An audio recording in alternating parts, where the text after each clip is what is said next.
अस्सलाम वालेकुम नाज़रीन, आप देख रहे हैं प्रोग्राम सिटी एट 10। मैं हूं आपके साथ आपकी मेज़बान रमशा कंवर। शो का आगाज़ करेंगे और सबसे पहले आज की जो कहानी है उस पर नज़र डालेंगे। कुछ लोग कहते हैं ना कि कुछ लोगों की भैंस जो है वो पैदा होने से पहले ही मर जाती है, क्यों कहते हैं और कैसे मरती है, आइए हम सब इसको कहानी की ज़रिए समझते हैं। तो ये कहानी जो मैं आपको सुनाने जा रही हूँ वो इसी के बारे में है और दो दोस्तों के मुतालिक है। कमाल और जमाल उनका नाम होता है और दोनों ये फ़ैसला करते हैं कि हम दोनों मिलकर एक बिज़नेस स्टार्ट करेंगे और हम भैंस ख़रीदेंगे और एक एक करके इसका दूध निकालेंगे, दूध बेचेंगे। इसके बाद जो है वो चीज़ बनाएंगे, खोया बनाएंगे दूध से और उसको भी बेचेंगे। हमारा बिज़नेस अच्छा चलने लगेगा और जब चलने लगेगा तो फिर हमने ये सोचा कि हम उसको और ज़्यादा जो है वो भैंसों में इजाफ़ा करेंगे। प्लान दोनों बना लेते हैं। अगली सुबह 10 बजे जो है ना वो क्या होता है कि उन्होंने डिसाइड किया होता है कि हम एक जगह पर मिलेंगे। होता क्या है कि जो है ना कमाल नहीं पहुंचता और जमाल पहुंच जाता है। जमाल उसका इंतज़ार करता रहता है, 1-2-3 घंटे उसका इंतज़ार करता है। फिर उसको लगता है कि कमाल जो है ना वो इंटरेस्टेड नहीं है और शायद जो है ना वो बिज़नेस नहीं करना चाहता। तो क्या करता है, जमाल जो है थक हार के अकेले ही निकल जाता है और भैंस ख़रीद कर ले आता है। जमाल जो है वो भैंस को पहले बहुत ज़्यादा खातिर तवाज़ो करता है, उसका ख्याल करता है, उसको खाना खिलाता है, दूध पिलाता है, नहलाता है, धुलाता है, उसका हर तरीके से ख्याल करता है।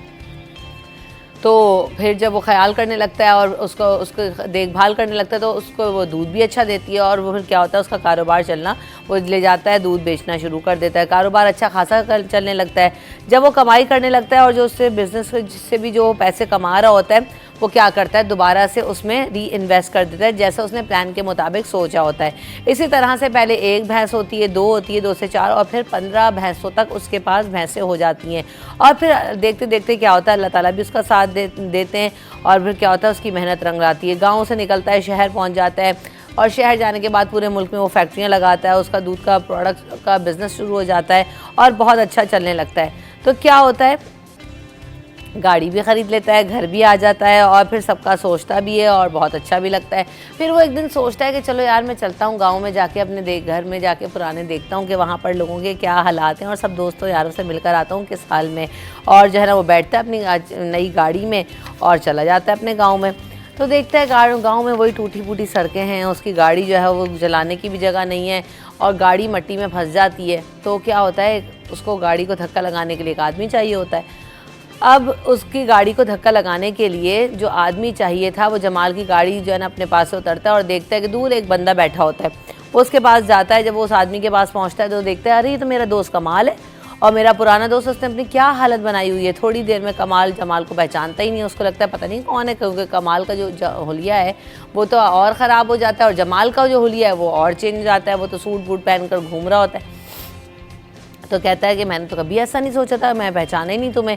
जमाल के एक दिन गाड़ी में आएगा, सूट वूट पहना होगा, इतना अमीर हो जाएगा, मैं तो सोच ही नहीं पा रहा था कि कौन आदमी है और तुम कैसे इतने अमीर होगा। और कमाल पूछता है उससे, तो फिर वो कहता है कि जब मैं तुम्हें कहा था कि तुम सुबह 10 बजे पहुंच जाना और तुम नहीं पहुंचे तो फिर वो सारी कहानी सुनाता है कि मैंने क्या किया क्या नहीं किया, भैंस ख़रीद ली और फिर जो है उसको कारोबार को शुरू किया और आगाज़ किया।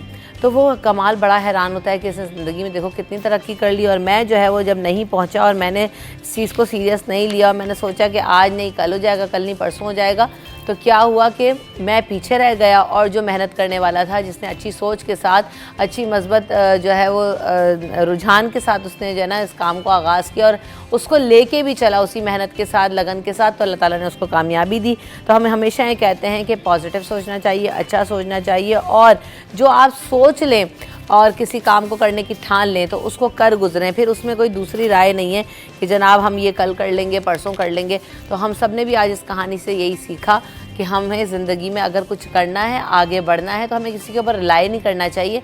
हमें चाहिए कि हम आगे बढ़ें और अपनी ज़िंदगी में जो हम अचीव करना चाहते हैं उसके लिए पहला कदम उठा लें। पहला कदम उठाना शर्त है, आगे जाके करते हैं तो अल्लाह ताला भी उसमें इस्तकामत देते हैं और बेहतरी आ जाती है। तो आज की कहानी आपको कैसी लगी ज़रूर हमें बताइएगा। सोशल मीडिया अकाउंट्स हमारे खुले होते हैं, वहाँ पर कहानी भी अपलोड होती है, उस पर कॉमेंट सेक्शन में ज़रूर बताएँ कि आपको हमारी कहानियाँ और ये सीरीज़ कैसी लग रही है, पसंद आ रही है कि नहीं आ रही।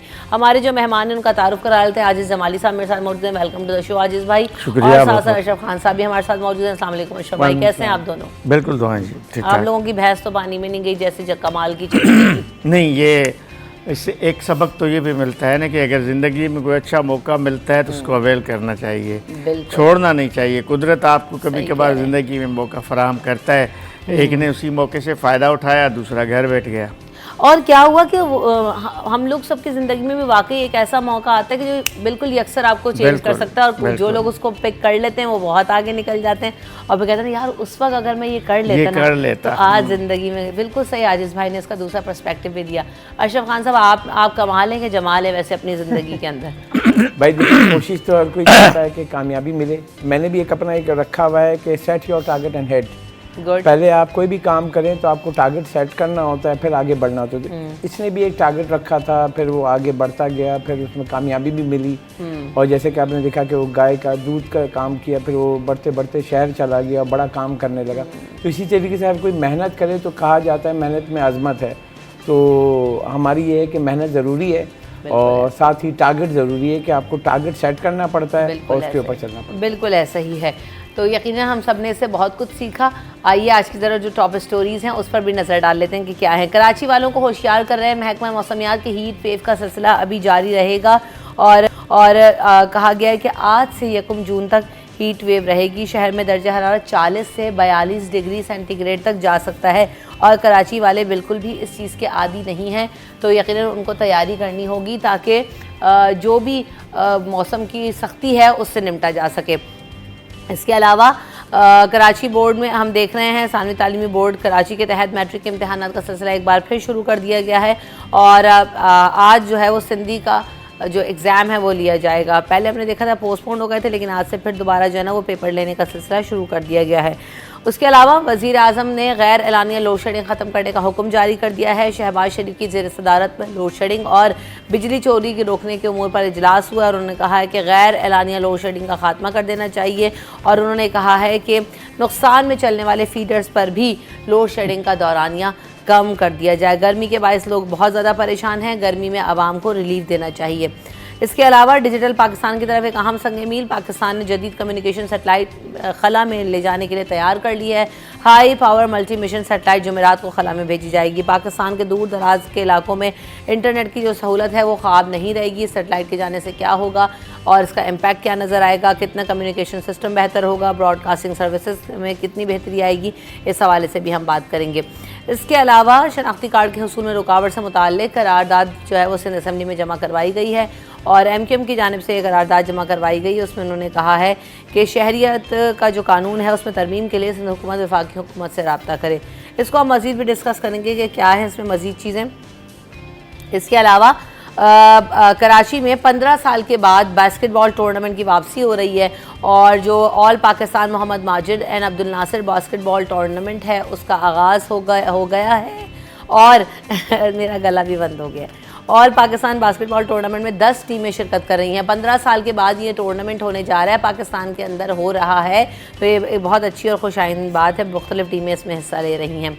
इसके अलावा वज़ीर आला सिंध सैयद मुराद अली शाह की ज़ेर सदारत काबीना का इजलास आज होगा, और इजलास का जो 33 नुकाती एजेंडा है वो जारी भी कर दिया गया है, जिसमें मुख्तलिफ महकमाजात के लिए गाड़ियों की ख़रीदारी करनी है। नेशनल हाईवे अथॉरिटी से जो है वो N5 के मामलात हैं, दीगर जो है ना वो मज़ीद भी चीज़ें हैं, उसमें हम डिस्कस करेंगे।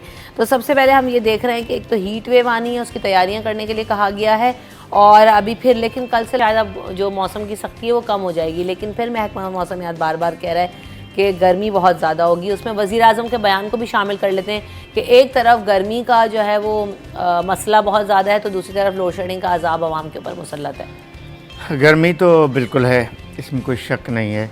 सिर्फ कराची की बात करें तो 40 से 42 सेंटीग्रेड दर्जे हरारत है, लेकिन जैकबाद और नवाबशाह में 50 से ऊपर है। नवाबशाह में कल भी 50 था और जैकबाद में 50 से ऊपर था। तो यानी कुछ इलाके ऐसे हैं जो कराची से ज़्यादा गर्म हैं। और मज़ेदार बात आपको बताऊं, कराची में 8-8, 10-10 घंटे लोड शेडिंग है, लेकिन इन इलाकों में जहां 50 सेंटीग्रेड दर्जे हरारत है वहां तो बिजली होती ही नहीं है। ये बड़ी अलमनाक सूरत हाल है। वज़ीर आज़म का बयान आपने पढ़ा कि गैर एलानिया लोड शेडिंग, मुझे तो ये समझ में नहीं आ रहा कि एलानिया लोड शेडिंग क्या होती है और गैर एलानिया लोड शेडिंग क्या होती है। यहाँ तो सिर्फ लोड शेडिंग ही देख रहे हैं, मतलब बिजली को हम बंद ही देख रहे हैं, अब उसका नाम गैर एलानिया लोड शेडिंग दे दें या एलानिया लोड शेडिंग दे दें, लेकिन कराची में लोड शेडिंग का जो दौरानिया है वो बढ़ता जा रहा है। हर आए दिन उसमें इजाफा हो रहा है। जैसे बाकी शहरों का तो मैंने आपको बताया वहाँ तो 20-20 घंटे लाइट नहीं होती, लेकिन यहाँ भी कहीं 8 घंटे नहीं। मेरा जो इलाका है मलीर का, जिस अपार्टमेंट में रहते हैं वो 100% बिलिंग है, लेकिन वहाँ भी 8-8 घंटे तक बिजली जाती है। 2 घंटे सुबह, 2 घंटे दोपहर, 2 घंटे शाम, 2 घंटे रात। ये वहाँ हाल है जहाँ पर बिलिंग का पूरा ये है। वहाँ पे हाल है जहाँ 100% बिलिंग है। लेकिन ये अजीब बात है कि जहाँ कुंडे लगे हुए हैं, जहाँ बिजली चोरी है, वहाँ कम लाइट जाती है। ये भी कराची के बाद इलाकों में ये सूरत हाल भी है, जहाँ चोरी है, जहाँ कुंडे हैं, वहाँ बिजली का दौरानिया कम है लोड शेडिंग का, और जहाँ 100% बिलिंग है वहाँ लोड शेडिंग का दौरानिया ज़्यादा है। समझ से बालातर है। अब गैर एलानिया लोड शेडिंग और एलानिया लोड शेडिंग में अवाम को फंसा के रखना है, ये बात तो वज़ीर आज़म साहब की समझ में नहीं आई। यहाँ अगर कुछ दिन पहले मैंने के इलेक्ट्रिक का वो पढ़ा है, अशरफ साहब की खबर थी कि हमारा जो इलाका है वहाँ लिखा हुआ था कि 6 घंटे लोड शेडिंग की जा रही है कानूनी, मतलब एलानिया, लेकिन वहाँ 8 से 10 घंटे लाइट बंद होती है। अब यानी इसका मतलब है बाकी जो 4 घंटे हैं वो गैर एलानिया हुआ, हम तो यही समझेंगे। लेकिन ये बड़ी अजीब सूरत हाल है इतनी हीट वेव में, और फिर बिजली ना हो। मैं चले थोड़ा सा मिडिल क्लास के लोग तो अफोर्ड कर लेते हैं जनरेटर, सोलर या कुछ और कुछ यूपीएस, लेकिन जो एक कमरे के घर में, 2 कमरे के घर में रहने वाला मज़दूर है, दिहाड़ी पे काम करने वाला है, रिक्शा चलाने वाला है, टैक्सी चलाने वाला है, छोटा कारोबार करने वाला है, उसका क्या हाल हो रहा है। अजीब सूरत हाल है। मसला वही ना कि कितनी चीज़ों के सब्स्टिट्यूट ढूंढेंगे हम लोग। अभी लोग जो है वो पहले यूपीएस पे आए, उसके बाद ही जनरेटर पे आए तो फ्यूल महंगा हो गया, गैस की शॉर्टेज हो गई। अब अशरफ भाई सोलर पे आना चाह रहे हैं, भी हम ये मामला देख रहे हैं। बिजली नापैद है, चैलेंजेस इतने हैं। शहबाज शरीफ साहब कह रहे हैं नुकसान में चलने वाले फीडर्स पर भी लोड शेडिंग का दौरानिया कम होगा। किस तरह से हो सकता है और क्या वाकई होने जा रहा है, नहीं होगा, क्या इम्पैक्ट आएगा? देखें, ये जो सवाल है ये बहुत बड़ा सवाल है। मैंने कल एक खबर दी थी जो थर कोल, आजिज़ भाई भी जानते हैं कि मुकामी कोयले से हम बिजली बना रहे हैं 660 मेगावाट, सबसे सस्ती बिजली। हम इम्पोर्टेड कोल नहीं, मुकामी कोल से 42 अरब रुपए 1 साल पहले उसके वाजिबात थे। जो एनटीटीसी को बिजली दे रहा है वो उसकी वाजिबात, उसको 1 साल से पेमेंट नहीं की, 76 अरब रुपए पे पहुंच गया। और उन्होंने ख़त लिखा है और आज की आखिरी तारीख दी है कि आज अगर पेमेंट नहीं की तो हम पावर सप्लाई बंद कर देंगे, प्लांट नहीं चला सकते, क्योंकि वो कोयला ले रहे हैं। कोयला जो वहाँ से ले रहे मुकामी, उसको भी पेमेंट करनी है, फिर मशीनरी को पेमेंट करनी है, मेंटेनेंस की पेमेंट करनी है। 76 अरब रुपए एक पावर प्लांट के आपने अदायगी नहीं की है। वज़ीर आज़म साहब ने जो मीटिंग की है, उनको जो डिटेल दी गई मुतल्लिका इदारों की, सबसे बड़ा वजह यह है कि मुल्क भर में जो इंडिपेंडेंट पावर प्लांट हैं वो बिजली बनाते हैं तो बिजली बेचते हैं। तो ट्रांसमिशन और डिस्ट्रीब्यूशन जो सिस्टम है उसमें हमारे लॉसेस हैं 15 to 18%। फिर उसकी अदायगी है। मेरा ये सवाल है कि जब मैंने बिजली इस्तेमाल की है, आजिज़ भाई ने इस्तेमाल किया, आपने की, हमने उसकी पेमेंट कर दी, वो पेमेंट जा कहाँ रही है? जैसे मैंने बिजली का बिल दिया, मेरा 10,000 का बिल है, मैंने पेमेंट कर दी, मगर वो पैसे जा कहाँ रहे हैं? ये जो सर्कुलर डेट बन रहा है इसकी अदायगी क्यों नहीं हो रही है? आप फर्नेस ऑयल ले रहे हैं या आप डीजल ले रहे हैं या आप गैस ले रहे हैं या आप RLNG ले रहे हैं, उसकी अदायगी क्यों नहीं हो रही है? इदारों से पूछा जाए, आवाम को इसमें नहीं लपेटा जाए। इस वक्त अगर हम देखा जाए, कराची मतलब 6 से 12 घंटे की लोड शेडिंग पहुँच गई है। जब कराची जैसे शहर में 6 से 12 घंटे की लोड शेडिंग हो रही है और KLT ये दावा कर रहा है कि 71% जो इलाके हैं वो लोड शेडिंग से मुस्तस्ना है, 29% इलाके जो हैं उनको बजा के रख दिए, मतलब कि आप बिजली की तरसे नहीं। अब 71% का डाटा नहीं होगा। अब अशरफ भाई, अब बहुत बुरा हाल है। हाँ, 71% नहीं है, ज़्यादा ही है। अच्छा, मज़ीद भी बात कर लेंगे, मुझे ब्रेक की तरफ पढ़ना है, पहले ब्रेक लेते हैं, ब्रेक के बाद वापस आते हैं।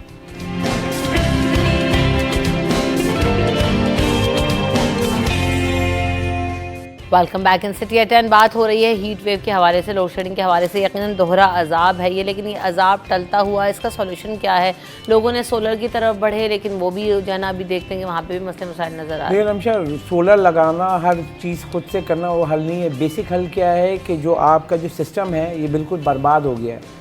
आप ये देखें जो बिजली का जो शॉर्टफॉल है वो कैसे पूरा नहीं हो रहा है, अदायगी का, सर्कुलर डेट का जो मसला है। आप फ्री में बिजली दे रहे हैं, आप जाके पैसे नहीं, आप भीख मांगते हैं। तो ये जो फ्री में कोई चीज़ है ना, दुनिया में जो हमने पढ़ा है, दुनिया में कोई चीज़ फ्री नहीं होती है। ऐसे ही आप किसी भी मुल्क में चले जाएं, वहाँ जाके बताएं मैं पानी फ्री मिल रहा है, बिजली फ्री मिल रही है, गैस फ्री मिल रही है, टेलीफोन फ्री मिल रहा है, पेट्रोल फ्री मिल रहा है। दुनिया में कोई ऐसा एक मुल्क है पूरी दुनिया में जो भीख भी मांगता है और वो लोगों को हज़ारों अरब रुपए जो है फ्री में देता है। आपको पता है बिजली की मद में जो तमाम 32 सरकारी इदारे हैं, हर सरकारी इदारा, आप यकीन, आपसे गैस पूछता हूँ कि बिजली का बिल कितना बनता होगा उनका जो फ्री में देते हैं इनको, 500 यूनिट, 1000 यूनिट, कितने का बिल टैक्सों के पैसे से वो अदायगी होती है, कितने बनते होंगे? 200 यूनिट का बिल ही कोई 12-15 हज़ार रुपये आ जाता है। तो ये जो 32 इदारों में लाखों मुलाजमीन हैं सरकारी जो अय्याशी कर रहे हैं, जो अभी मीटिंग हुई है वज़ीर आज़म की, एसी के रूम में बैठ के आप मुझे बताएं, गरीब आदमी जो नीचे उसका बच्चा इस गर्मी में वहाँ पे वो तड़प रहा है गर्मी से, उस पर एक फ़ैन नहीं चल पा रहा है, और वहाँ पे आप एसी वाले रूम में बैठ के फैसले करें लोड शेडिंग नहीं होनी चाहिए। तो लोड शेडिंग क्यों हो रही है ये तो बताएं ना। जो पैसे हैं वो कहाँ जा रहे हैं? सबसे पहली चीज़, आप फ्री में जो बिजली दे रहे हैं सब बंद करें, फ्री में पेट्रोल बंद करें, सिंपल आपका 700 अरब रुपए बच जाएगा, 700 अरब रुपए सालाना। और ये आप आवाम को दे दें, आप ये पेमेंट करेंगे, उसके बाद बिजली बनेगी, वो आवाम को मिलेगी, आपको रिलीफ देना नहीं है। ये किसने बोला था 300 यूनिट और 200 यूनिट फ्री में देंगे आवाम को? किसने कहा था? ये इलेक्शन कैंपेन से पहले तो सभी दावे करते थे। मैंने तो नहीं कहा था, आवाम ने कहा था ये बात। कैंपेन में इस चीज़ को बेस बनाया। मरीम नवाज साहिबा ने भी कहा फ्री बिजली, फ्री बिजली। फ्री बिजली तो दूर की बात, बिजली के जो पैसे हैं उनमें कमी नहीं होती नजर आ रही है, बिजली मिल नहीं रही है, और आप लोगों के जो वादे और दावे थे वो कहीं के कहीं रह गए। अशरफ खान ने एक बड़ा अहम पॉइंट रेज किया है कि जो मरात याफ्ता एक तबका पैदा हो चुका है। 77 साल की बात कर रहा हूँ, आज की नहीं है। पाकिस्तान में एक यानी तबकाती सिस्टम बनाया गया है। एक मरात याफ्ता तबका है जिसको बिजली फ्री है, जिसको गैस फ्री है, जिसको पेट्रोल फ्री है, जिसको घर फ्री है, जिसको टेलीफोन फ्री है, जिसको ज़िंदगी की तमाम, उसके बच्चों को एजुकेशन फ्री है, उसके बच्चों को सेहत फ्री है, सब कुछ फ्री है। एक वो मरात याफ्ता तबका है जो ब्यूरोक्रेसी की सूरत में मौजूद है, वज़रा की सूरत में मौजूद है, जजेस की सूरत में या किसी न किसी सूरत में मौजूद है। एक हम जैसा तबका है जो 12-12 घंटे काम करता है, लेकिन जब फिर घर पहुंचता है तो बिजली बंद पड़ी हुई होती है।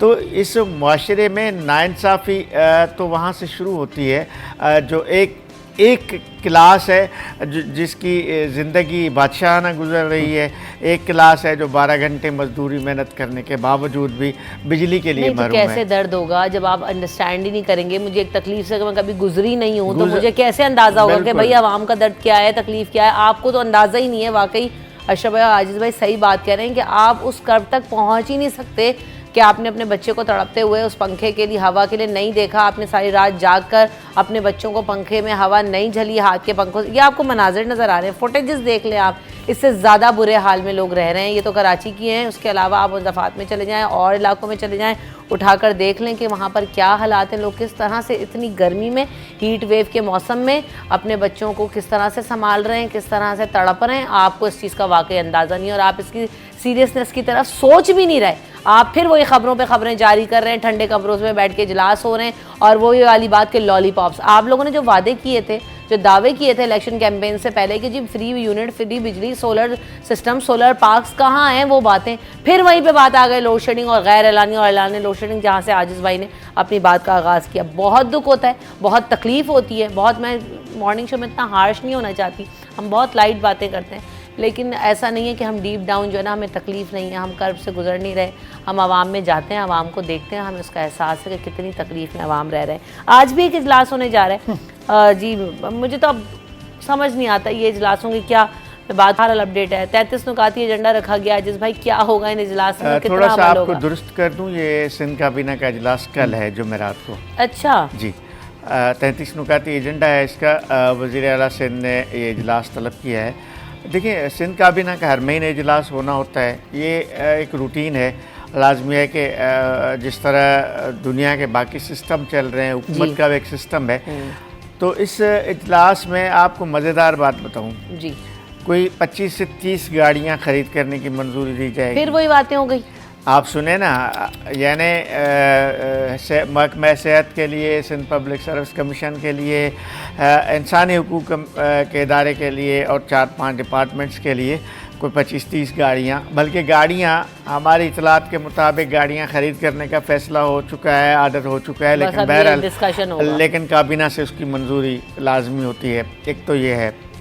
दूसरा, आपको याद होगा कि निगरान हुकूमत में एक फ़ैसला हुआ था कि एग्रीकल्चर फार्मिंग के लिए कोई 52,000 एकड़ सरकारी अराज़ी ISFIC को देने का फ़ैसला हुआ था।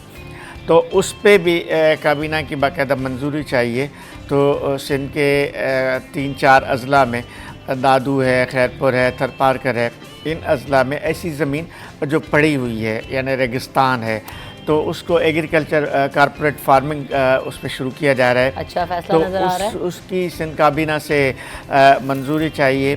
N5 एक बड़ा भयानक शायरा है जो जामशोरों से लाड़काना जब हम जा रहे होते हैं बरास्ता 7 शरीफ। अच्छा, उसका नाम है N5। मैं ये सोचती कौन सी, इंडस हाईवे कहते हैं। सही। इंडस हाईवे कहते हैं बेसिकली इसको, लेकिन ये ख़ास तौर पे जामशोरों से 7 तक ये डबल टेक रोड बन रहा है, लेकिन अभी तक ये मुकम्मल नहीं हो सका है। और ये रिकॉर्ड है कि साल में पूरे पाकिस्तान में सबसे ज़्यादा हादसे इस N5 पर होते हैं। तो इसके पैसे मंजूर हैं। सिंध गवर्नमेंट को जो अपना हिस्सा देना था वो दे चुकी है। नेशनल हाईवे को वफाकी हुकूमत ने भी पैसे जारी किए, लेकिन ये कई बरसों से ये मामला अटका हुआ है। अभी चंद रोज़ कबल यहाँ पे नेशनल हाईवे अथॉरिटी के चेयरमैन कराची आए थे, तो वज़ीर आला सिंध से उसकी मुलाकात हुई थी, जिस पे काफ़ी तफसीली, मेरा ख्याल है वो भी काबीना का हिस्सा है, तो उस पर काम शुरू हो चुका है। और बहुत सारे एजेंडाज हैं, अगर एक एजेंडा पे बात करें तो बड़ा तवील बात हो जाएगी। तो सही है, लेकिन ये जो एजेंडा सबसे पहला है वो तो मेरे दिमाग पे चुप गया कि वो फिर वही वाली बात के फिर वही मराहत की बात हम यहाँ पर एक तरफ कर रहे हैं, और फिर मेरे और आपके टैक्स के पैसों से ये बड़ी जो है ना वो गाड़ियों में घूमेंगे। अशरफ खान साहब, मुल्क इतनी मुश्किल सूरत हाल से गुजर रहा है, ये नहीं सोच रहे कि IMF के पास ना जाने का कौन सा तरीका ढूंढे। यहाँ तरीका ये ढूंढते हैं कि कौन सा तरीका ढूंढें कि हम जाके IMF के पास चले जाएं। टैक्सेस लगा रहे हैं, आगे बजट भी आना है। कल MQM ने भी शैडो बजट दिया है, क्या था वो हमने स्क्रूड कर उस पर बात नहीं हम कर सके। नहीं, देखिए, हर सियासी जमात जो अपना शैडो बजट देती है, लेकिन ये मुल्क को चलाने के लिए इन सियासी जमातों को नहीं पता है कि हमें क्या चाहिए। बजट बहुत सिंपल है, मेरी आमदनी कितनी है और अखराजात कितने हैं। एग्जाम्पल, हम सैलरी के ऊपर बात कर रहे थे, मेरी आमदनी है 1 लाख रुपए और मेरे खर्चे 1.5 लाख रुपए हैं, तो मैं चल पाऊँगा? नहीं पॉसिबल है। तो इसी तरीके से ये मुल्क है, यही सूबे हैं। अब मेरी आमदनी है 1 लाख रुपए, मैं खर्च कर रहा हूँ 1.5 लाख रुपए, तो जो 50,000 रुपये मैं क्या करूँगा, कर्जा लूँगा। वो कर्जे पे आपका 22% सूद है, तो सूद देने के लिए मैं मज़ीद कर्ज लूँगा। तो हमारे कुरान पाक में भी ये है कि सूद जो है हम पे हराम है। और हमारी जो मतलब ये जो सूद के ऊपर बहुत सारे इश्यूज़ आए, लेकिन वो मतलब ये है कि पूरी दुनिया में इंटरेस्ट रेट चलता है, तो हमारे यहाँ चलता है। हम जो फंसे हुए हैं, डिस्काउंट रेट इस वक्त स्टेट बैंक ऑफ पाकिस्तान का 22% है। इससे आपका जो आपके कर्जे हैं, मैं अब बजट में क्या बोलूँ, मतलब मैं जो बजट का मैं देख रहा हूँ तो बिल्कुल कंसर्न देख रहा हूँ कि ना जो सूरत हाल है आगे चल के 1 जुलाई से इम्प्लीमेंट होगा बजट। 6 जून को वफाकी बजट आ रहा है, फिर सूबे बजट देंगे। आप हैरान हो जाएंगे, इस वक्त चीज़ें अगर बताने के लिए जाएं तो ऐसी चीज़ें कि अब बंदे जो हैं मतलब घर में बैठे बैठे डर जाएंगे क्या होने जा रहा है। बिजली, गैस, पेट्रोलियम मसनूआत ये सब महंगी होने जा रही हैं। आप कार्बन लेवी लगाने जा रहे हैं पेट्रोलियम मसनूआत पे, ये सब, तो ये आम आवाम की जो ज़िंदगी मज़ीद मुश्किल होने जा रही है। बस अब जो बजट आएगा तो और ज़्यादा जो है ना वो सांसें तेज़ हो जाएंगी लोगों की कि क्या होगा वाकई, और मुश्किल हालात होंगे। लेकिन बहरहाल बहुत तकलीफ़देह माहौल है, और इसमें जो है ना वो बेहतरी की तरफ लेकर जाने की बातें तो बहुत हुई, लेकिन इस पर अमल कब होगा हम सब भी देख रहे हैं और आवाम भी मुंतज़िर हैं। वक्फ़ा ले लेते हैं, वक्फ़े के बाद हाज़िर होंगे।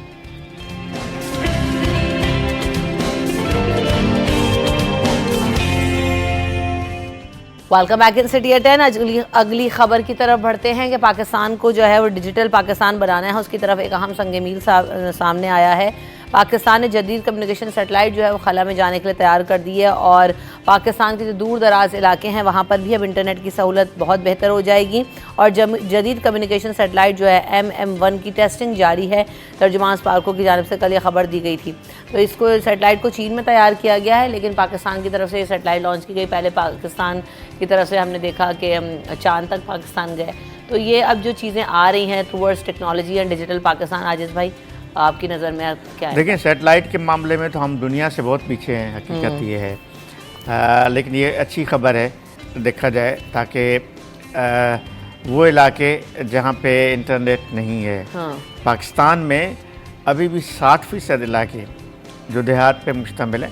हम यहाँ बैठ के बड़ी बड़ी बातें कर रहे होते हैं ना, हर डिजिटल काम की हम कह रहे हैं कि जी हमारा इलेक्शन सिस्टम भी इलेक्ट्रॉनिक वोटिंग पे होना चाहिए, हमारा ये सिस्टम भी इलेक्ट्रॉनिक होना चाहिए, ये भी इलेक्ट्रॉनिक होना चाहिए। 60% इलाकों में तो इंटरनेट ही नहीं है। सही बात है। होगा कैसे वहाँ तो अच्छा, दूसरी बात, हम शहरों में, ख़ास तौर पे शहरी इलाकों में फेसबुक पे और सोशल मीडिया पे बैठ के हम बड़ी बड़ी जो बातें कर रहे होते हैं, हमारी अक्सरियती आवाम जो है इन चीज़ों से बाखबर नहीं है, अवेयरनेस ही नहीं है। हम जो अक्सरियत हम सियासतदानों के ख़िलाफ़ बात कर रहे हैं और हम बोल रहे हैं कि जी फ़लाँ को लोग क्यों वोट दे रहे हैं, कि वो लोग तो इन चीज़ों से अवेयर ही नहीं है, अवेयरनेस है ही नहीं वहाँ पर। तो वहाँ पे तो फिर यही होना है। तो ये एक अच्छी खबर है कि इस सैटेलाइट के बाद हमारे यहाँ इंटरनेट का दायरा वसी होगा, देही इलाकों में भी आपने जैसे बताया खबर में। तो स्पार्को के हवाले से भी मैं कहूँगी यहाँ बहुत सारे तजर्बात की ज़रूरत है। तो स्पार्को क्या कर रहा है मुझे नहीं पता, लेकिन चीन की मदद से ये बड़ा एक ज़बरदस्त काम हो रहा है जिसकी आपने खबर बताई। ओवरऑल क्या इम्पैक्ट है इसका अशरफ भाई? जी, इसकी वो डिटेल निकाल रहा था जो इसको ये जो लॉन्च करें जो सैटेलाइट, और इसमें होगा रेडियो पाकिस्तान ब्रॉडकास्टर जो है, इसकी हमारी फ्रीक्वेंसी बढ़ जाएगी। और इस वक्त अगर हम देखें बहुत सारे इलाकों में जैसे हम जाते हैं, अगर मैं कराची से निकलता हूँ और सिंध में अंदर जाके जाता हूँ, जैसे मैं अभी थरपारकर गया था, मोबाइल चलाना वहाँ मुश्किल है, सारे नहीं चलते हैं, जैसे टेलीनॉर और कुछ चलो तो बाकी नहीं चलो। इसी तरीके से हम अगर अंदरूनी सिंध में भी जाएँ तो वहाँ पे भी बहुत सारे इलाकों में जो है तमाम मोबाइल कम्युनिकेशन नहीं चल रहे होते हैं, इश्यूज़ आ रहे होते हैं। तो ये जब लॉन्च करेगा, पाकिस्तान जो है चाइना के साथ मिलके लॉन्च कर रहा है, चाइना से लॉन्च होगा। और उसके बाद कहा ये जा रहा है कि जो हमारा डिजिटल जो है, हम बात करें डिजिटलाइज की तरफ जाने के लिए, वो फ्रीक्वेंसी हमारी बढ़ जाएगी। तो मोबाइल यूज़र जो हैं वो मज़ीद बढ़ेंगे। अगर हम इस वक्त आबादी देखें मरदमशुमारी के हिसाब से 24 करोड़ है, और सिम निकली हुई आप हैरान होंगी 18 करोड़ सिमें निकली हुई हैं। इसमें किसी के पास 2 भी है, 3 भी है, तो मजमूई तौर पर देखा जाए 50% आबादी के पास इस वक्त मोबाइल फ़ोन है। तो इसकी तादाद को भी बढ़ाना है, इसका कारोबार भी बढ़ना है। आगे देख रहे हैं कि जो डिजिटलाइजेशन में मोबाइल कम्युनिकेशन है बहुत अहम है। पहले हम घर के फ़ोन इस्तेमाल, अब तो पता नहीं कोई इस्तेमाल करता है नहीं करता है, हर कोई मोबाइल पे यूज़ करता है। घर पे फ़ोन है, मतलब मैं 1 महीना हो गया मैंने शायद रिसीवर भी नहीं उठाया होगा। तो अभी मोबाइल हर वक्त चल रहे होते हैं। तो ये जो हम दौर चेंज होता जा रहा है, तो उसके हिसाब से हमें आगे बढ़ना है। और ये ख़ास तौर से पाकिस्तान की अशद ज़रूरत है। वैसे भी अभी हम बात करें, सिम्स नहीं है बहुत सारे इलाकों में, सिग्नल्स ही नहीं, दुनिया 5G पे पहुंच गई है। अभी हम 3G 4G तक ही आ पाए, वो भी अब शहरों के अंदर। तो देहातों में तो सिम्स है ही नहीं चल रही है, तो हम 5G तक पहुंचना है आगे। दुनिया जा रही है आगे, तो हम उस स्पीड से नहीं भाग सकते ना। हम यहाँ चीज़ें तो देखें, हमारे बिजली बनाने में बिजली अगर आप 5G पे जाएंगे तो आपको तमाम टावर चाहिए, उसको बिजली चाहिए 24 घंटे की। आपको तो टावर बिजली भी नहीं है। मोबाइल जो हमारे कराची जैसे शहर में कहीं कहीं इलाके में जो मोबाइल नहीं चल रहे, तो उसकी वजह क्या है पता है? मोबाइल टावर पे बिजली नहीं होती है। हाँ बिल्कुल ठीक है। अब ये बहुत सारी चीज़ें, क्योंकि फ्रीक्वेंसी आपके सिग्नल आप ज़्यादा हो रहे थे, कम हो रहे होते हैं। बहुत सारे, जैसे अब कराची शहर इतना बड़ा हो गया है कि अगर आप जाएँ, आप नॉर्थ कराची साइड से जाएँ तो हब डैम तक आप जाएँ तो आबादी है। आप हाईवे पे जाएँ तो बहरिया टाउन तक आबादी आपको नज़र आती है। तो वहाँ पे भी मोबाइल का मसला है, क्योंकि वहाँ पे टावर्स नहीं लगे। अगर टावर लगे हुए तो लोड शेडिंग है तो टावर बंद पड़े हुए। तो ये हमें डिजिटलाइजेशन के लिए जाने के लिए हमें बाकी स्टेप्स भी करने होंगे जो बेहतरी के लिए। दुनिया तो बहुत आगे है। दुनिया की हम बात जो करते हैं, दुनिया की बात करें 5G के लिए जो मोबाइल है ना, ये 5G मोबाइल नहीं है, ये 4G है।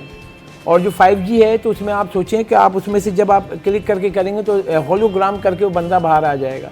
तो वो मोबाइल सेट ही आपका 6 लाख 7 लाख रुपए का है। गरीब आदमी तो ले ही नहीं सकता है।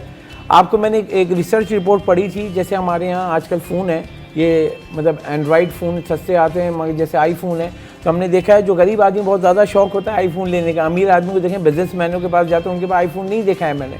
तो हम जो ये जो चीज़ें हैं ना हमारी, हम आगे बढ़ रहे हैं। जैसे आपने कहा 5G का, तो 5G बहुत आगे है, अभी हम तो 4G तक ही पहुंच जाएं, बड़ी बात है। चलें ये सैटेलाइट फिलहाल पहुंच जाए ये सैटेलाइट बहरहाल एक पॉजिटिव वो है, पॉजिटिव चीज़ है। और अल्लाह करे कि जो है ना हम और ज़्यादा डिजिटल पाकिस्तान की तरफ, जैसे हम कह रहे हैं कि जो, बल्कि डिजिटल पाकिस्तान से भी मुझे वो भी याद आ गया ना कि डिजिटल पाकिस्तान इमरान खान साहब के दौर में भी बड़ा नारा लगा था और जो हर चीज़ को डिजिटलाइज करना था और डिजिटल फोरम्स बनाए गए थे। लेकिन वही वाली बात है कि हमारी ना सस्टेनेबिलिटी नहीं है आजिज़ भाई। एक अगर शख्स चला गया है तो पीछे से वो जितने भी प्लान भी लेकर आता है और एग्जीक्यूशन चाहता भी है तो वो सब भी चला जाता है उसके साथ। कुछ अच्छा करने का कोई आए भी तो वो 2 साल 3 साल में जितना भी टेन्योर था, लेकिन उसको कंटिन्यूटी रहनी चाहिए। सियासतदानों की ये जिम्मेदारी है ना कि अपने टेन्योर में अपने मंसूबों को कम अज़ कम, उनका तो टेन्योर ही पूरा नहीं हुआ जी, पूरा नहीं हुआ, 3.5 साल तो रहा ना, कम अज़ कम उस अपने मंसूबे की आप चले मुकम्मल तो मंसूबा 10-10 सालों में स्टार्ट तो कर सकते हैं, इब्तदा तो कर सकते हैं।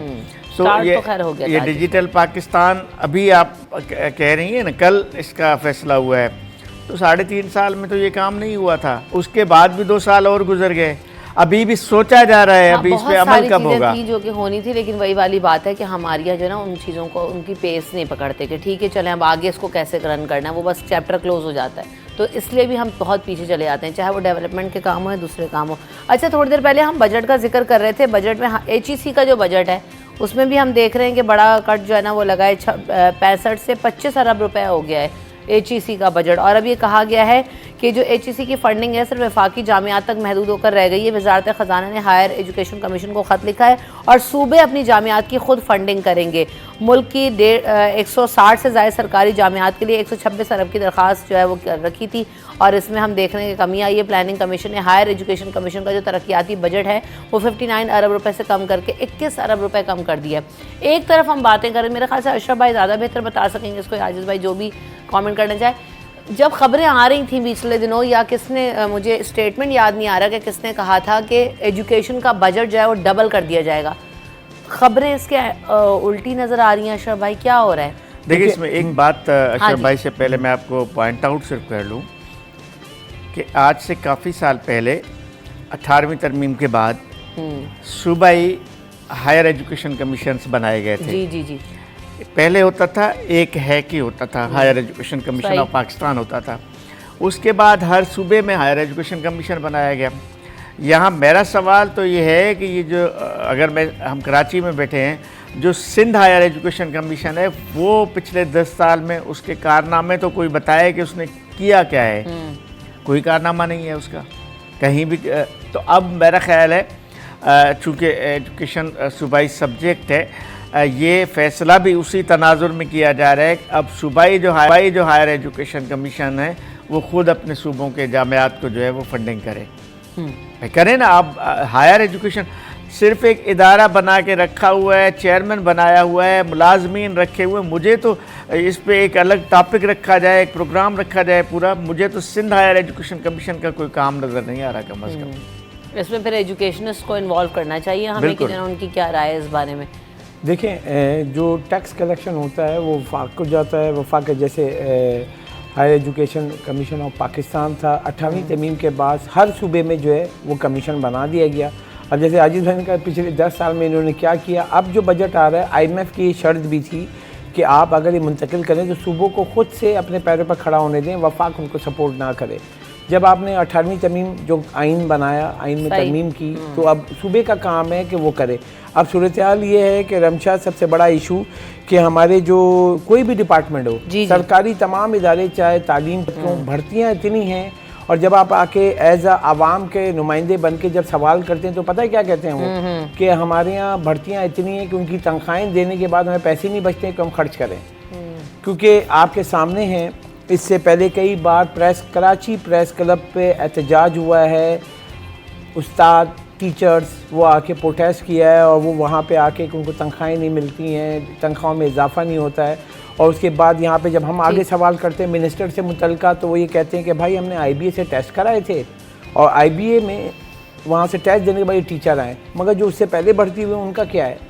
हज़ारों की तादाद में ये लोग हैं और वो वहाँ पे भर्ती हुए। अब जब आप 10% या 15% बजट में उनका जो बेसिक अलाउंस जो बढ़ाते हैं, जब वो नहीं बढ़ाएंगे तो प्रोटेस्ट करेंगे। अब इतनी भर्तियाँ हैं, पैसे जो हैं बजट के आपको ये जो आपने पॉइंट आउट किया ना 50% या 45% कट हुआ है, तो अब आगे जाके जो सूबे के ऊपर ये बोझ बढ़ जाएगा कि उसको अब अपने बजट में से मज़ीद अमाउंट जो है वो उसके लिए रखनी पड़ेगी जिसमें उसकी तरक्याती काम हो सके। तो फिर अपने सूबे भी स्क्रूड कर लेना, मुझे आजिज़ भाई वाली बात है कि ठीक है, फिर आप अपने सूबों के हिसाब से स्क्रूड भी करना शुरू करें, काली भेड़ों को भी निकालें ताकि ये मामला ठीक हो सकें। लेकिन वही वाली बात है कि सिस्टम को बेहतर बनाना होगा, तो जो है ना वो आगे जाके बेहतर हो सकेंगे मामला। वक्फे के बाद हाजिर होगा।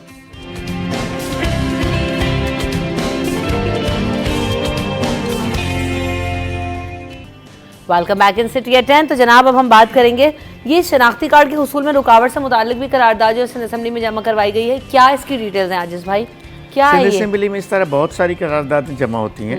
कैसे आसान बनाएंगे ये इसको? ऐसा होता है कि सेक्रेटरीट में एक करारदाद जमा हो गई।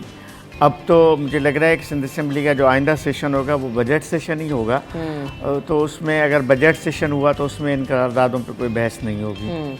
अगर बजट से पहले कोई इजलास होता है तो मुमकिन है इस पर बहस हो।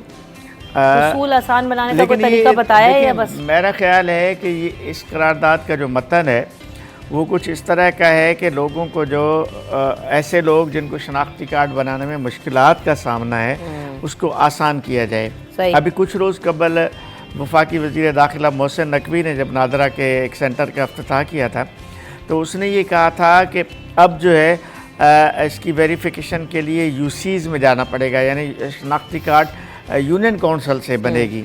अगर ऐसा कोई आसान हल हो जाता है कि यूनियन काउंसिल सतह पे कोई तरीका होता भाई है। इसकी रिन्यूअल पॉलिसी आई है, रिन्यूअल के लिए मेरे ख्याल से जो है ना वो यूसीज में होगा, नया तो नहीं बनने के लिए बात। देखिए शनाख्ती कार्ड आसान किस तरह बनाया जाएगा ये इस करारदाद मैकेनिज्म अभी तक नहीं बताया तरीका जब असेंबली में बहस हो वो बताएं कि उनके सजेशंस होंगे वो क्या चाहते हैं, लेकिन बुनियादी तौर पे शनाख्ती कार्ड का बनाने का तरीका तो ठीक है। माजरत यहाँ पे बताऊँ कि जो माशाल्लाह से हमारे असेंबली में बैठे हुए उनको खुद नहीं पता है कि कैसे क्या चीज़ें होती, तो कॉल करा के जाके काम कराते हैं ना, ठीक है। ये सिस्टम है नादरा का, और ये जो मोहसिन नकवी साहब आए थे ये कहा था वहाँ पे एक प्रपोजल गया था ये किसके लोगों की, देखें कराची की आबादी 2 करोड़ की है और नादरा पता है कितने 23, और जो लास्ट टाइम मैंने किया था तो एक और इफ्तिताह किया है सफूरा पे तो 24 हो गए। 2 करोड़ की आबादी है शहर की, मर्दमशुमारी से, मैं अपनी तरफ से नहीं बोल रहा हूँ, वैसे तो 3 करोड़ बोलते हैं, हाँ। और 2 करोड़ की आबादी के शहर पे 24 नादरा सेंटर्स, और वो भी आपके, आप सोचें कि अगर 10% भी लोग 18 साल के हो रहे हैं या 10 मतलब 2 करोड़ में 10% लें तो कितने बंदे बनते हैं आप सोचें, 20 लाख बंदे बनते हैं। 20 लाख बंदे कैसे आएंगे 24 सेंटर में, तो उसके लिए प्रपोजल दिया गया है कि आप इसको जो है इसकी जो कैपेसिटी है वो बढ़ाएं, या यूनियन काउंसिल में पहले आप बर्थ सर्टिफिकेट के लिए जाते थे ना, वो एक प्रपोजल, लेकिन नादरा ने इसको रिजेक्ट कर दिया कि मुमकिन नहीं, क्योंकि वो डाटा बेस उनको देना पड़ेगा, और हमारा डाटा बेस जो है ये एक ही असास इदारा है नादरा, क्योंकि हमारा पूरा डाटा फैमिली ट्री उनके पास है, और अगर हमने यूसी सेंटर पे दे दिया तो वहाँ माशाल्लाह से आपको पता है, क्योंकि मेरा फैमिली डाटा, फैमिली बैकग्राउंड, मेरी मदर नेम, क्योंकि ये मुझे पता है, अब मैं आपसे मिलता हूँ रोज़, हम लोग ऑफिस में मिलते हैं, आपको मेरी मदर नेम नहीं पता होगा, मुझे आपकी मदर नेम पता होगा, ये हमारा एक फैमिली ट्री का की पासवर्ड होता है। तो वो अगर आप यूनियन काउंसिल पे दे देंगे तो ये मेरा भी एक क्वेश्चन मार्क है कि बहुत बड़ा सवालिया निशान होगा, हर किसी की फैमिली ट्री जो है वो इजीली एक्सेस हो, हर कोई अपना खोल के हाँ भाई तुम बताओ। आज वैसे भी हम ये यूसी पे बात करें, नादरा से डाटा चोरी होने के मसले मसाइल के ऊपर भी बहुत ज्यादा केसेस हुए हैं, और वो इतना सिक्योर वहाँ पर नहीं, लेकिन हाँ है ना, बिल्कुल, तो वो चीजें हैं जिसको हमें देखना है। बहरहाल अब देखते हैं, जैसे आजिज़ भाई ने कहा कि करारदाद आती है और अभी आगे जाके बजट सेशन ही होना है, तो वही वाली बात है कि बहुत सारी चीज़ें जो ना फिलर्स भी होती हैं, तो देखते हैं क्या होता है। अच्छा, कराची में एक अच्छी चीज़ है, पाकिस्तान के लिए भी एक अच्छी चीज़ है, हम स्पोर्ट्स के हवाले से भी बात करेंगे कि बास्केटबॉल टूर्नामेंट जो है वो 15 साल के बाद आजिज़ भाई पाकिस्तान में हो रहा है, और खेलों की वापसी जब मैं देखती हूँ, स्कॉश प्लेयर्स अच्छी परफॉर्मेंसेस दे रहे हैं, सिटी 10 के जो है ना तवस्सुस से हम बहुत सारे प्लेयर्स को बुलाते हैं, अचीवमेंट्स उनकी बहुत अच्छी हैं। अच्छा, गुज़िश्ता दिनों आज मुझे ख़बर याद आ गई, मैंने शायद हमने रखनी भी थी और हमने करना भी था उसको, कि जो व्हील चेयर पे हमारी पाकिस्तानी टीम गई है वो क्रिकेट टूर्नामेंट जीत कर आए हैं अभी, और मोहसिन नकवी साहब का भी आपने कहा, तो पीसीबी की तरफ से उनके लिए भी कैश प्राइजेस का ऐलान किया गया, तो एक बड़ी अचीवमेंट वो भी है, उस पर भी हम बात करेंगे। दूसरी तरफ ये कि बास्केटबॉल टूर्नामेंट हो रहा है और कराची में हो रहा है, 10 टीमें शिरकत कर रही हैं आजिज़ भाई, तो आप इसको कैसे देख रहे हैं? ओवरऑल कराची में इस तरह के इवेंट्स हो रहे हैं और आगे जाके भी होने चाहिए। देखिए, खेलों की सरगर्मियों को कौन अच्छा नहीं कहेगा, खेलों की सरगर्मियों से ही बेसिकली माशरे में एक पॉजिटिव थिंकिंग पैदा होती है, माशरे की पॉजिटिव थिंकिंग के लिए ये पॉजिटिव सरगर्मियाँ होना बहुत ज़रूरी। बास्केटबॉल हो, क्रिकेट हो, हॉकी हो, स्क्वैश हो जिसका आपने जिक्र किया, या जिस तरह की, इवन मैं कहता हूँ कि छोटे छोटे ग्राउंड्स में जो अभी 2 दिन पहले असेंबली में बड़ी तवील बहस हुई है कि तालीमी इदारों में मंशियात का रुझान बढ़ रहा है, बिल्कुल। बहुत तवील बहस हुई थी। वहाँ भी तो किसी ने कहा कि सिर्फ आप इंतज़ामी तौर पे नहीं रोक सकते, आप पॉजिटिव एक्टिविटीज़ को बढ़ाएं ना तालीमी इदारों में। तालीमी इदारों में खेल कूद का तो सामान ही बंद हो गया, सिस्टम ही बंद हो गया है। अब पहले हम लोग तो सरकारी स्कूलों में पढ़े हुए, खुले खुले ग्राउंड होते थे स्कूलों के सामने। मैं यही कह रही हूँ कि स्कूल में तो मैदान का कॉन्सेप्ट ही खत्म हो गया ना, तो है ही नहीं, खत्म हो गया, ऐसा ही है। तो ये बहरहाल पॉजिटिव है बहुत। अच्छा, रेसेस टाइम का मतलब भी यही होता था, या ब्रेक टाइम जिसको हम कहते हैं, उसमें तो सिर्फ बच्चों को लंच खत्म करने तक महदूद कर दिया गया और हेल्दी ईटिंग बस यहाँ तक उसको बता दिया गया है। वाकई ये बात सही है आजिज़ भाई कि हमने जिन स्कूलों से पढ़ा या जिस तरह का हमने माहौल देखा, गली मोहल्लों में हम खेलते थे, स्कूल के ग्राउंड में खेलते थे, तो वो अब चीज़ नज़र नहीं आ रही। तो एक्टिविटी कहाँ होगी? बहरहाल ये बास्केटबॉल टूर्नामेंट के बारे में आपकी क्या राय है? वेरी क्विकली जी, बहुत ज़बरदस्त सिस्टम हम जा रहे हैं। जैसे हमारे रिपोर्ट स्पोर्ट्स के वो चीज़ें देने, चाहे आप क्रिकेट की बात करें या अभी हम देखेंगे बॉक्सिंग की भी खबरें आई थी, फिर आपने जैसे बताया कि इससे पहले, तो ये बहुत अच्छा है। व्हील चेयर वाला जैसे बताया, तो ये एक्टिविटी अगर बढ़ेगी तो एजुकेशन के लोग उस तरफ जाएंगे, मोबाइल फ़ोन को छोड़ देंगे। टैलेंट बहुत है, बात वही है, मौके मिल जाएं तो हर तरह का टैलेंट आपको पाकिस्तान में नज़र आता है और लोग प्रैक्टिस कर भी रहे हैं। सिर्फ मौका और इवेंट चाहिए कि कब होगा और हम कब अपना लोहा मनवा सकते हैं। Thank you so much Ashraf Khan साहब, आजिज़ जमाली साहब, आप दोनों का शुक्रिया। वक्फे की तरफ बढ़ेंगे, वक्फे के बाद अगला सेगमेंट होगा।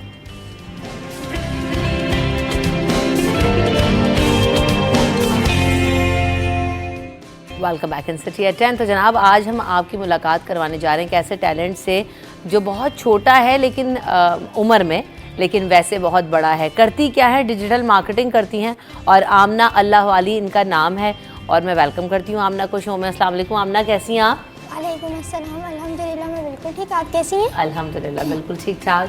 तो आमना की जो है ना बहुत सारी अचीवमेंट्स हैं, हम उस पर भी बात करेंगे, लेकिन हम ये कहते हैं ना कि जब आईटी और डिजिटल वर्ल्ड की बात हो रही है, अभी थोड़ी देर पहले हम बात कर रहे थे खबरों में, डिजिटल पाकिस्तान की तरफ बढ़ना है। और डिजिटल पाकिस्तान का मतलब ये है कि हमें हर तरह से, हमने भी सैटेलाइट लॉन्च होने की बात की, पाकिस्तान के चांद पर पहुंचने की बात की, लेकिन साथ साथ ये है कि पाकिस्तान के जो बच्चे हैं, टैलेंट है, वो आईटी सेक्टर में अपना लोहा मनवा रहे हैं, डिजिटल वर्ल्ड में जो है अपना लोहा मनवा रहे हैं, और वो किस तरह से आगे और लोग इसमें अचीवमेंट्स ले सकते हैं, तमाम चीज़ों पर हम बात करेंगे। और आमना को भी हमने आज इसलिए मदऊ किया है कि आमना बहुत सारे लोगों के लिए इतनी यंग एज में इतनी सारी अचीवमेंट के साथ एक इंस्पिरेशन है। वेलकम टू द शो आमना। और आमना के साथ साथ आमना की मदर को भी वेलकम करेंगे, नाजिया। अस्सलाम वालेकुम, आपको भी बहुत बहुत जो है ना वो खुशामदीद शो के अंदर। शुक्रिया। आप कैसी हैं? अल्हम्दुलिल्लाह। अच्छा जी, तो सबसे पहले ये जो आमना आप करते क्या हो? डिजिटल मार्केटिंग तो हर कोई जो है ना हम सब जानते हैं, लेकिन क्या कोई स्पेसिफिक एरिया में काम कर रहे हो? किस तरह से कर रहे हो? कोई कोर्स किया है? किस तरह से आपने आगाज़ किया अपने काम का? अच्छा, तो सबसे पहले तो मैं अपने बारे में बता दूं कि मैं कौन हूँ और क्या करती हूँ। हाँ, अस्सलाम वालेकुम, मैं उम्मीद करती हूँ कि आप सब लोग खैरियत से होंगे। मेरा नाम है आमना जमशेद हिम्मत वाली एंड मेरी उम्र है 13 साल। मैं रेहान स्कूल कोरंगी कैंपस के स्टूडेंट हूँ, लेवल 1 के स्टूडेंट हूँ। इससे पहले मैं अपनी लाइफ में कभी स्कूल नहीं गई। ये मेरा फर्स्ट स्कूल है जिसमें आए हुए मुझे 3 मंथ्स हो गए और सर रेहान अल्लाह वाला से कनेक्ट हुए हुए 2 ईयर्स हो गए। सही। एंड ग्राफिक डिज़ाइनिंग सीख रही हूँ, फ्रीलांसिंग सीख रही हूँ, वही ग्राफिक डिज़ाइनिंग में आ जाता है। ई कॉमर्स सीख रही हूँ, दराज एंड शॉपिफाई सीख रही हूँ। दराज पर 20+ लोगों के स्टोर्स बना चुकी हूँ। अरे वाह। एंड इसके अलावा जो है वो वीडियो एडिटिंग सीख रही हूँ। मतलब कि आईटी तो एक बहुत ज़्यादा है, बहुत बड़ा समंदर है, तो उसमें जो स्किल्स हैं वो मैं सीख रही हूँ। मैं कभी ये नहीं कहती कि मैं ये सब कुछ सीख चुकी हूँ, क्योंकि आगे AI आ जाता है, फिर AI को सीखना, चैट GPT जो है वो बहुत ज़्यादा पॉपुलर है, उसको सीखना, फिर 100+ लोगों के इंटरव्यू कर चुकी हूँ मैं। वाह, ज़बरदस्त। एंड इसके अलावा मैंने एक इंटरव्यू किया था अंग्रेज़ का जिसका नाम है गैप। उन्होंने पाकिस्तान में मुझसे मिलने आए, नाज़िक कंपनी में 20 ईयर्स उनका एक्सपीरियंस था। अच्छा। तो वो मुझसे इतना मुतासिर हुए कि वो मुझसे पाकिस्तान मिलने आ गए। अरे वाह। और फिर तो आपने उनका इंटरव्यू कैसे किया था? ऑनलाइन किया था? जी, ऑनलाइन किया था। सही। स्कूल के थ्रू? स्कूल के थ्रू। स्कूल में सिखाया जाता है कि किस तरह से इंटरव्यू करने हैं आपने। बाकी गेस्ट हमें खुद ढूंढना होता है कि कौन सा गेस्ट है, किस तरह का गेस्ट है। तो कैसे ढूंढ लिया आपने? नासा में 20 साल करने वाले काम, इतना एक्सपीरियंस आदमी, कैसे जो है ना उनको लाइन अप किया? उनको मैंने इस तरह से कि FB पे मेरी प्रोफाइल है आमना हिम्मत वाली के नाम से। तो उसमें बहुत सारे लोगों की प्रोफाइल है, न्यूज़ वालों की प्रोफाइल है। तो अब हम क्या करते हैं कि हर कोई अपना पर्सनल नंबर तो नहीं दे देता, तो हम जाके उनकी प्रोफाइल सर्च करते हैं कि हमें जिस भी फील्ड का फ्रीलांसिंग का चाहिए तो हम फ्रीलांसिंग के रिलेटेड उनकी प्रोफाइल सर्च करते हैं, तो हमारे पास बहुत सारे लोग आ जाते हैं। तो इसी तरह वो सरहान के फ्रेंड्स थे गैब, तो सरहान के हमने 500 म्यूचुअल फ्रेंड बनाए हुए। अब उनमें से हमें उनके भी इंटरव्यू करने होते हैं, तो उनमें से एक गैब हमारे पास आ गया। मैंने उनको मैसेज किया, अपना इंट्रोडक्शन भेजा, जो मैं आपको बता रही हूँ हमने बना के रखा होता है इंट्रोडक्शन। उनके बाद उनको रिक्वेस्ट की मुझे आपका इंटरव्यू चाहिए। उन्होंने अपना टाइम में से टाइम निकाल कर मुझे इंटरव्यू दिया, और उसके बाद फिर इसी तरह ये जो है मेरे नाम स्टार कर दी। उन्होंने मुझे मेरी बर्थडे गिफ्ट दिया था। अरे वाह शुजा, तुम छोड़ो उसको, रख लो यार। आमना को यही लाइन अप कर देगी हमें सारे रेलिवेंट गेस्ट। बड़े मज़े मज़े के इंटरव्यूज़ हो जाना, लाइन अप हो जाएंगे। ये क्या है इंटरनेशनल स्टार रजिस्ट्री, ये उन्होंने भेजा आपको? भेजा नहीं, खुद आके दिया है। अच्छा हाँ, खुद आए ना, हाँ बिल्कुल ऐसे। वेरी नाइस, ज़बरदस्त, वेरी इंस्पायरिंग। तो ये नाजिया का, सॉरी नाजिया, ये जो आमना का नाम रखा है हिम्मत वाली, आमना हिम्मत वाली, तो मुझे तो बड़ा इंस्पायरिंग लगा। और वो बच्ची है भी बहुत हिम्मत वाली। कैसे रखा ये नाम? जी ये है सरहान जो है, उनका नाम भी सरहान अल्लाह वाला है। हाँ। तो उनका ये कॉन्सेप्ट है कि उनके जो स्टूडेंट है वो लाजमी अपने नाम के साथ वाला वाली लगाएंगे। अच्छा, ये क्या फिनोमेना है? तो क्यों? वो इसलिए कहते हैं कि देखें इनका नाम आमना है तो बहुत सारी आमना है, आमना जमशेद भी बहुत सारी होंगी। तो सर्च करने पे ऐसा यूनिक होना चाहिए इंसान को कि सर्च करें तो सबसे पहले वो शख्स जिसे हम ढूंढ रहे हैं वो फ़ौरन मिल जाए। अरे तो वाह, इसलिए जैसे ज़बरदस्त। ये आमना हिम्मत वाली हम सर्च करेंगे तो आमना हिम्मत वाली में ठक करके ये आ जाएगी। तो इसलिए ये हिम्मत वाला किसने सजेस्ट किया? वो सरहान ने किया या घर वालों में से किया या आमना ने चूज किया? किसने चूज किया? वैसे तो चूज़ करने के लिए तो बहुत कुछ थे, लेकिन माशाल्लाह से ये इसने खुद ही चूज़ कर लिया। हम तो ढूंढ ही रहे थे कुछ कि इसके नाम के साथ क्या वाला वाली लगाएं, तो माशाल्लाह से ये खुद ही इतनी है, माहिर है कि इसने खुद ही कहा मैं हिम्मत वाली लगाऊंगी। मुझे ना ब्रेक में तुम मुझे भी सोच के बताओ, मैं भी अपने नाम के आगे कोई क्योंकि वाला वाली लगा लेती हूँ। इसे एक डिसीज़ है, बीमारी है, सिस्टम स्क्लेरोसिस। वो क्या है? सिस्टम स्क्लेरोसिस है जिसे स्क्लेरोडर्मा भी कहते हैं। 8 साल पहले तो इसकी कोई पहचान भी इतनी नहीं थी पाकिस्तान में, बहुत सर्च हुई है इस पर। तो ये कहते हैं कि बाहर की बीमारी है, अंग्रेज़ों में होती है, लेडीज़ में पाई जाती है, वो भी 40 साल के बाद। क्या हो जाता है इसमें? इसमें जैसे इसकी स्किन टाइट है ना, ये देखिए हाथ है वो है टाइट हो जाती हैं, जैसे ये नहीं कोई भी इन्वॉल्व हो जाता है, वैसे हिस्सा बॉडी का कोई भी हिस्सा इन्वॉल्व हो जाता है। तो मुझे तो कोई बीमारी नहीं अल्हम्दुलिल्लाह परफेक्ट है माशाल्लाह। वैसे ये वेंटिलेटर तक पहुंची है। अच्छा, क्यों? इंडस में इसी वजह से? बीमारी की वजह से 8 साल हो गए इस बात को। तो ये अभी भी मेडिसिन खा रही हैं, लेकिन उसके बावजूद माशाल्लाह से इन्होंने इतने स्किल सीखे हैं। ये पाकिस्तान के लिए एक मिसाल कायम करना चाहती हैं कि हम जैसे कह देते हैं कि एक बच्चा बीमार है बस बेकार है, बस इसकी तो खिदमत करनी है हमने, ये कुछ नहीं कर सकता सिर्फ मेडिसिन के। हाँ, तो ये एक मिसाल है पाकिस्तान के लिए। आपने बताया बच्ची ने स्कूल नहीं गई, क्यों स्कूल नहीं जा सकी? क्योंकि ये यानी मुकाबला बच्चे शरारती होते हैं ना, धक्का दे देते या कुछ के चोट, इससे चोट लग जाती थी तो वो इम्प्रूव करना जल्दी ठीक नहीं होती थी। ठीक। तो इसकी वजह से हम इसे स्कूल नहीं भेजते थे कि बच्चे शरारती हैं, बच्चों को समझा तो नहीं सकता इंसान। तो इसकी वजह से हमने स्कूल में इसका एडमिशन नहीं करा। तकरीबन ये 5 साल की थी जब इसे ये डिसीज़ हो गया था। अच्छा, तो अब तो कोई मसला नहीं है, मेडिसिन ले रहे हो, तबीयत ठीक है, सब कोई प्रॉब्लम तो नहीं आती है आमना काम करते में? और अभी हाथों की बात हुई तो ये हाथों में स्किन टाइट है ड्यू टू योर डिजीज़, लेकिन अब आईटी में दिमाग और हाथों का सब चीज़ों का काम है। जाहिर सी बात है, आपका लैपटॉप भी आप लेकर आए हो साथ, है ना? ये भी कैप्रोल ने दिया है गिफ्ट। अरे वाह, वो दोबारा दोबारा इसका लैपटॉप, ये मुझे लग रहा है जो मेरे पास है वही सीरीज़ है। ये दोबारा जब तुम तो बड़ी लकी हो, हमने बड़ा पैसा खर्च करके लिए। वाह भाई वाह, ज़बरदस्त। उस साइड से हाँ जी, वेरी नाइस। तो ये तोहफा ये तो मुझसे एडवांस है, i7 है, मेरे पास i5 है। ये यूएसए का है ना? फ्लोरिडा से वो मेरे लिए लेके आए थे, अभी जनवरी में लाहौर आए थे मुझसे मिलने। Very nice. चायकोन में। अच्छा, सही, तो वहाँ तोहफा मिला। Yes. तो मैं ये पूछ रही थी कि ज़ाहिर है लैपटॉप पे और कंप्यूटर पे आपने काम करना, तो हाथ दुखते तो नहीं है, परेशानी है उनको इस्तेमाल करने में, कोई ऐसा चैलेंज तो नहीं आता आमना? नहीं, इसके लिए इम्पॉर्टेंट है माइंड होना, जो कि अल्हम्दुलिल्लाह मेरे पास है। और रही टाइपिंग की बात, तो वो भी कोई प्रॉब्लम नहीं होती। लैपटॉप टच भी है और टाइपिंग भी कर सकते हैं, तो दोनों काम इजीली हो जाता है। ग्राफिक में भी। Welcome back in city at 10। तो जनाब बात हो रही थी कि जो दो चीज़ों का इस्तेमाल करना है, आर्टिफिशियल इंटेलिजेंस का और टांगों का। अब वो टांगों का इस्तेमाल क्या है, ज़रूर बताएं राइट जी, साहब। टांगों का इस्तेमाल यूँ है कि आपके पास आर्टिफिशियल इंटेलिजेंस यूँ पकड़ी हुई है। अगर आप एक जगह पे स्टेशनरी बैठे हैं ना एक रूम के अंदर, तो आपका लिमिटेड स्कोप है ना, आपको नेचर तो नज़र ही नहीं आ रही। अब आपको टांगें इस्तेमाल करनी है, आपको इसको पकड़ के निकल जाना है। आप अपने बच्चे को कहें कि निकलो और मुख्तलिफ चीज़ों के ऊपर AI अप्लाई करो, और जब वो तुम्हें आइडियाज़ दे ना कि एंट्स हैं तो एंट हिल बना लो और एंट से यूं कर लो, चूंटियाँ, अब इससे क्या छोटी चीज़ हो सकती है। तो वो जो एंट के तुम्हें आइडियाज़ दे ना, तो तुम उस पर वर्किंग करो, उसके लिए अपनी टांगें इस्तेमाल करनी है। हमारा पूरा का पूरा पाकिस्तानी कल्चर ना एंटी वॉकिंग कल्चर है, हमें वॉक नहीं पसंद। हाँ ये तो है हमारे यहाँ। और हमारे बच्चों को देखिए, वो घर से उठते हैं, नाश्ते की टेबल से उठे, वो वैन में बैठे, सुजुकी में बैठे, वहाँ से वो स्कूल गए, स्कूल में जाके वो चेयर पे बैठे, ब्रेक में कैंटीन के सामने खड़े होकर बोतल पी, वापस आके चेयर पे बैठे, घर आ गए, घर आके खाने की टेबल पे बैठे, फिर लेट गए, फिर सो गए, फिर मौलवी साहब के आगे कुर्सी पे बैठ गए, फिर ट्यूटर के साथ। उन्होंने कोई एक्चुअली वॉकिंग नहीं की ना। तो जिसकी AI के दौर में टांगे मजबूत नहीं ना, वो कुछ नहीं कर सकता।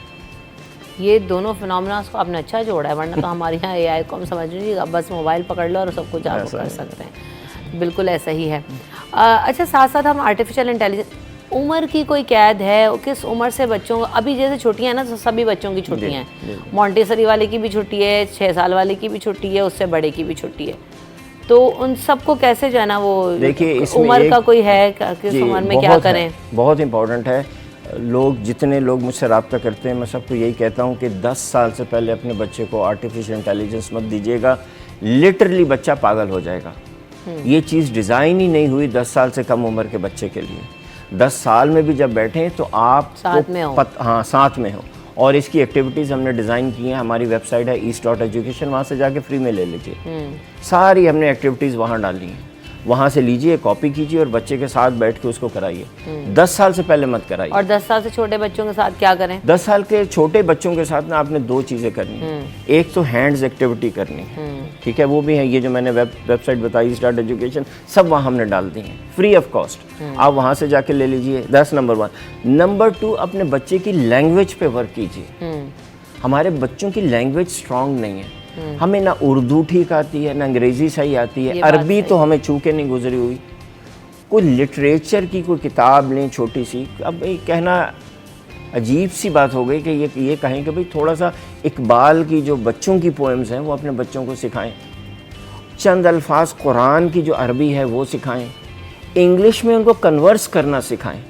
अब आप देखिए ना, आपने AI यूज़ करनी है तो आपके दिमाग में आइडियाज़ होने चाहिए, आपके मुंह में ज़ुबान होनी चाहिए, वो ज़ुबान जो बोलना जानती हो, खाना जानती नहीं हो।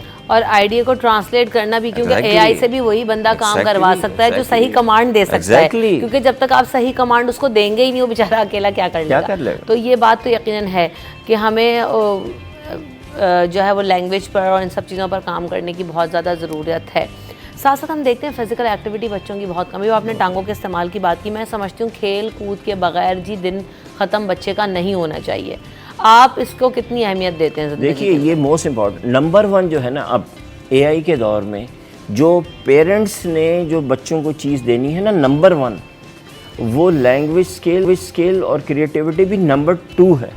नंबर 1 आपके बच्चे की फिजिकल फिटनेस है। अगर आपका बच्चा इस AI के दौर में फिजिकली फिट नहीं होगा ना, तो थिंकिंग तो सारा AI कर रही है। उसको जो अमली जामा पहनाना है ना, प्रैक्टिकली उसको इम्प्लीमेंट करना है, वो आपके बच्चे ने करना है। और अगर उसके अंदर फिजिकल स्ट्रेंथ नहीं है ना, तो वो इम्प्लीमेंट नहीं कर सकता, चाहे उसको कितना ही AI बता दे कि यूं कर लो तो यूं कर लो। नंबर 1 आज के दौर में जो ट्रेनिंग, डेवलपमेंट, एजुकेशन है ना, वो फिजिकल एजुकेशन। आपके पास छोटा सा फ्लैट है ना, तो बच्चे को आधा घंटा आगे पीछे फुट मूवमेंट करने दें। बॉल दे दें, एक छोटी सी दीवार दे दें, उस पर फार्मिका लगा दें, प्लास्टिक शीट लगा दें, बच्चा उसके ऊपर फुटबॉल मारता रहेगा। और आपके पास 2 कमरे का घर है। तो आपने US में जो है वो एजुकेशन हासिल की है, और मैं मुख्तलिफ जो वीडियोस देख रही होती हूँ उसमें एज अ पेरेंट जो है, मेरा भी माशाल्लाह 6 साल का बेटा है, एक तो खैर 8वां का है, लेकिन उस 6 साल वाले के लिए मैं ख़ुद भी बहुत सारी चीज़ें देख रही होती हूँ, और मेरा एक है रुझान उस तरफ ना, तो मैंने बहुत सारी चीज़ें देखी राय साहब, उसमें मुझे लगा कि हम बीइंग देसी पेरेंट और बीइंग जो है वो मॉडर्न पेरेंट कह लें या आप उनको आउटसाइड कह लें, हमारे यहाँ क्या हो रहा है कि जी हम ज़्यादा से ज़्यादा खिलौना पकड़ा के समझते हैं कि अब ये इसी खिलौने से खेलता रहेगा, या साइकिल दिला दी तो बस अब तुम यही चलाओगे, यही तुम्हारी एक्टिविटी है। वो क्या कर रहे हैं, जैसे आपने कहा ना कि कमरे में फार्मिका लगा दिया, उस कमरे में ये डिज़ाइन कर दिया, कभी घर में पूल खुद क्रिएट कर रहे हैं, कभी बच्चों के लिए कार्ड्स बना रहे हैं, लकड़ी से खुद उनको साथ लगा रहे हैं, तो वो डिफरेंट एक्टिविटीज़ करवा रहे हैं तो बच्चा इन्वॉल्व हो रहा है। हम ये समझ रहे हैं कि जी हमने इसको ये चीज़ें अब ये इसी में रहेगा बस। तो पेरेंट्स की इन्वॉल्वमेंट कितनी ज़रूरी है इस पर बात कीजिएगा। लेकिन एक कॉलर भी आ गए। अस्सलाम वालेकुम। वालेकुम वंशा, कैसी हैं आप? अल्हम्दुलिल्लाह। आया फरमाइए। अल्लाह का शुक्र है। ये राइट अफजल साहब को बहुत सलाम हूँ, उन्होंने बहुत खूबसूरत तरीके से बेहतरीन तरीके से समझाया हमें।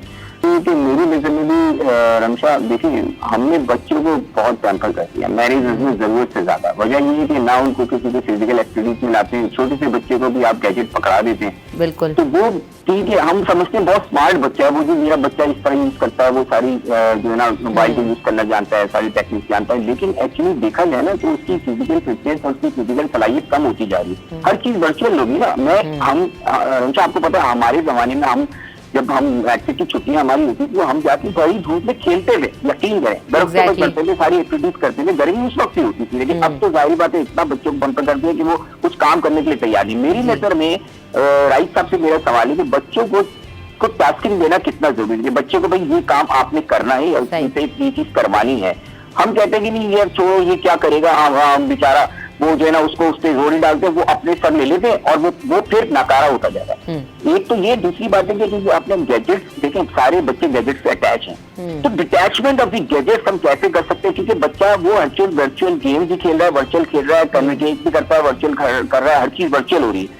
तो डिस्कनेक्ट उसको थोड़ी देर के लिए करने के लिए हमें क्या करना चाहिए? जरूरी है, ठीक है, वो गैजेट्स भी यूज करें, हमें डिस्कनेक्ट करने के लिए। असल में बात ये आया, हर चीज़ का एक वक्त है ना आया, हमने उस वक्त का तायुन नहीं किया, उस रूटीन को हम फॉलो नहीं करते। एक तो सबसे ज़्यादा रूटीन ख़राब हो जाते हैं छुट्टियों में। ठीक है, होना भी चाहिए थोड़ा बहुत सोने उठने में, लेकिन हमने बिल्कुल ही हम छोड़ देते ना कि सारी रात जाग रहे हैं, सारा दिन सो रहे हैं। बच्चों के साथ भी ऐसे ही होने लग जाता है। तो एक तो ये चीज़, दूसरी चीज़ है कि याया ने भी उसी तरफ बात की कि बच्चों की डिटैचमेंट के लिए मुझे ऐसा लगता है पेरेंट्स को इन्वॉल्व होना पड़ेगा, पेरेंट्स को एक्टिव होना पड़ेगा, पेरेंट्स को एक्टिविटी करानी पड़ेगी, तभी वो गैजेट का हिस्सा छोड़ेंगे। तो आपने वेस्ट में क्या देखा है और देसी में पेरेंट में आपको कितना फ़र्क नज़र आ रहा है? देखिए हमारे यहाँ ना ये डिटैचमेंट करने के लिए ना ज़रूरी है कि आप समर में अपने बच्चे को कोई एक पेट लेके दें, पालतू जानवर। ये फ़र्क है वेस्ट का और हमारा। और उसको कहें कि ठीक है अब तुमने मोबाइल पे वीडियोस देखनी है ना तो तुम देखो, लेकिन ये जो तुमने रैबिट पाला है ना इसके अराउंड देखो, और जो जो चीज़ें तुम देख रहे हो ना वीडियोस, इस रैबिट के मतलब वो चीज़ें करो। इसका घर बनता है ना, इसकी बरो बनती है, बनाओ। इसके फूड पैलेट्स बनते हैं, वो इसके लिए फूड बनाओ। कैट पाल लो, कोई फ़िश पाल लो। तो क्या होगा कि एक पेट जो है ना वो उसकी लाइफ में आएगा, वो उसको एक्टिव करेगा। क्योंकि आप पेट एक जगह कुर्सी पे बैठ के नहीं पाल सकते, आपको चलना फिरना है। तो आप वहाँ से उठेंगे और आप वीडियो देखेंगे तो आपका वीडियो वॉचिंग, मोबाइल यूज़ भी एक पर्पसफुल हो जाएगा। तो कुछ भी हो सकता है, वो गार्डनिंग भी हो सकती है, वो टूल्स भी हो सकते हैं, लेकिन पेट इज़ नंबर 1। तो गोरे अपने लोगों को ना, बच्चों को बहुत सारे पेट्स लेके देते हैं जिसके अराउंड फिर उनके बच्चे एक्टिविटीज़ करते हैं। और ये चीज़ 3 साल की उम्र के बच्चे से शुरू हो जानी चाहिए। बिल्कुल ऐसा ही है। अच्छा, पैड भी ले लेंगे तो माओ को ख्याल रखना पड़ता है। मसला है कि वो नहीं देखते हैं। हम उनको ट्रेन इस तरह से करें कि वो उसको देखें। हम इस पर मज़ीद भी ज़रा बात करेंगे कि बच्चों को इंडिपेंडेंट और बच्चों को पावर देना कितना ज़रूरी है कि वो कुछ कर सकते हैं। इस पर बात होगी आफ्टर दिस ब्रेक।